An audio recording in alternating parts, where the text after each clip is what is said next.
दिनेश यार कहूँ खर्चा पानी के जुगाड़ करवावा यार, 1 रुपया ना आया का करी बतावा।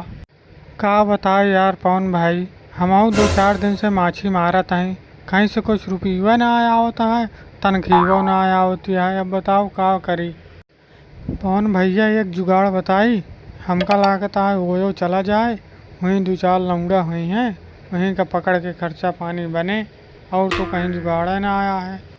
रितेश यार तू कहत तो सही है, हुआ खर्चा पानी मिले और खर्चा न मिले तो मिलबे करे अगर खर्चा पानी ना दे है।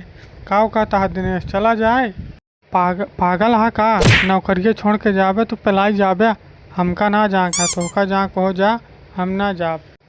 यादव बतिया तोहार सही है, चला कौनो बात ना आए है। आई एक काम करा, चला जाए कहीं चेकिंग वोकिंग लगाया जाए, 2-4 गाड़ी खड़ी करवाई वहीं पेला।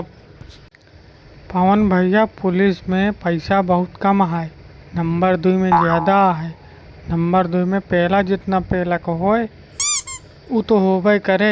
चला अच्छा लेट न करा, यहाँ माछी मारे कुछ ना होए, चला जौन करे तो हो जल्दी जल्दी करा, खर्चा पानी लेके आवो, चला जाए फिर कहीं पार्टी साल्टी करा जाए। पवन यार हम ना जाबे, हमार मेहरारू नंबर 2 काम करे का मना करा करती है, कहते हैं तू नंबर 2 का काम न क्या नहीं। ठीक है फिर।